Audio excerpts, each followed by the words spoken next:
ujeedada safarka xildhibaanada oo maalintii shalay ahayd soo gaaray magaalada Boosaaso ayaa salka ku hayay ogaanshaha iyo kormeerka shaqada ka socota gobolka Bari oo ay wadaan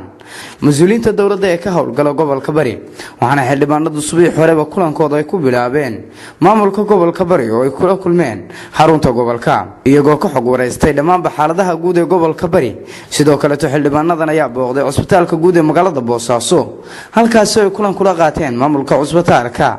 kana wareysteen shaqada ay hayaan waxaana ay dhammaan dhiiri geliyeen shaqaalihii cusbitaalka iyagoo u hambaliyay maamulka guud ee cusbitaalka magaalada Boosaaso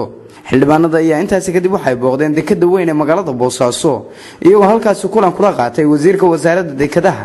gaadiidka badda iyo la dagaalanka burcadbadeeda Puntland Cabdullaahi Jaamac Saalax waxaana xildhibaanadu markay ay soo dhameeyeen kormeerkooda oo qaatay muddo saacada ay kulan ku qabteen hoteelka ay ka degan yihiin magaalada Boosaaso iyagoo ka warbixiyay ujeedada safarkooda mudanihiga horreeyay uu sheegay anagu waxaan nahay mudanayaal waftiya oo soo gaaray gobolka Bari ama kormeer ahaan gobolka Bari shaqo ahaan u soo aaday sida uu qorayo dastuurka iyagu ama dastuurkeenu Puntland qodobka 64aad faqadiisa 6aad waxay sheegaysaa baarlamaanku inuu leeyahay oversight dabagal dhaliilid hoga tusaaleyn arrimaha dalka ka socda oo gaar ahaan golaha fulinta iyo xukuumadda ay wadaan anagu waxaan nahay ilaa 7 xildhibaan ilaa 5 xildhibaan meelahaas baan nahay mudanayaal kalena way soo noqday waxay aadeen gobolka Gadefu oo iyana qabayl bay ka beereen jeedada aan u nimi iyo safarka iyaguna wuxuu ku saabsanaa markiisu haddaan ku soo koobo in aan ogaano maadaama sanad dhamaaday sanad cusub hadda la gelayo waxyaalihii qabsoomay dadka gobolka Bari khaasatan oo qabsoomay maadaama magaaladan ay tahay magaalada Puntland oo ugu weyn isha ah dhaqaalaha caasimada ganacsiga ah ay tahay magaalo dadka reer Puntland oo hantidiisa ay taalo ay wada joogaan ay ka wada dhex muuqdaan inaanu dadka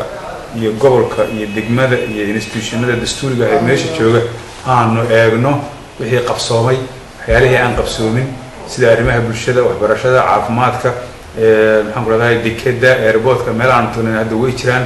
meel kale noo dhimanayna way jiraan nuxurkayga ujeedadu intaas un buu ahaa aan tagnay gobolkaanu ka bilownay aad buu u fiican yahay shaqada gobolka ka socota warbixinta gobolkana gudoomiyaha gobolka guud ahaan siiyay si fiican bay hay'adaha dawladda ee heer gobol u wada shaqeeyaan markii dambana waxaan tagnay cusbitaalka guud Dr. Cabdullaahi Saciid aw Muuse oo aan ugu tagnay isaguna baahiyo way jireen waxyaalaha cusbitaalka uu ka cabanayay way jireen xagga korontada kale way ka cabanayeen kab yar oo dhaqaalaha oo la siin jiray oo aan la siin way jirtaa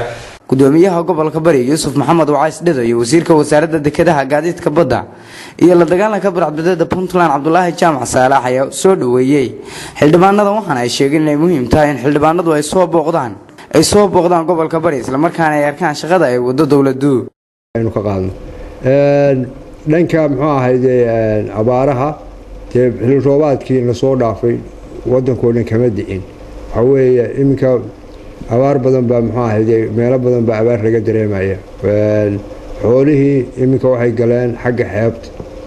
ayay galeen roobkii ugu dambeeyey waxaan filayaa 3 bilood ka hor buu ahaa wuxuu ka da'ay soona rako halkan neck fish horteeda ah 300 mitir baa la gelaya badda oo la buuxinaya dhagax baa la buuxinaya dhagax baa la dhigaya wave breaker baa loo sameynaya kaleeto 300 mitir baa halkan laga dhisaya 300 mitir beertii oo saa u dheer oo loogu talagalay doonyaha ilaa 10 mitir bay ka dhigayaan marka buuxiyada ay haduu yimaadaan halka waa multi-purpose bay noqonaysaa xildhibaanada dawladda Puntland ayaa kadib markii uu xirmay kala fadhigoodu waxa loo kala diray gobolada Puntland si ay uga soo waramaan xaaladda goboladaas iyo shaqada ay dawladdu ka wado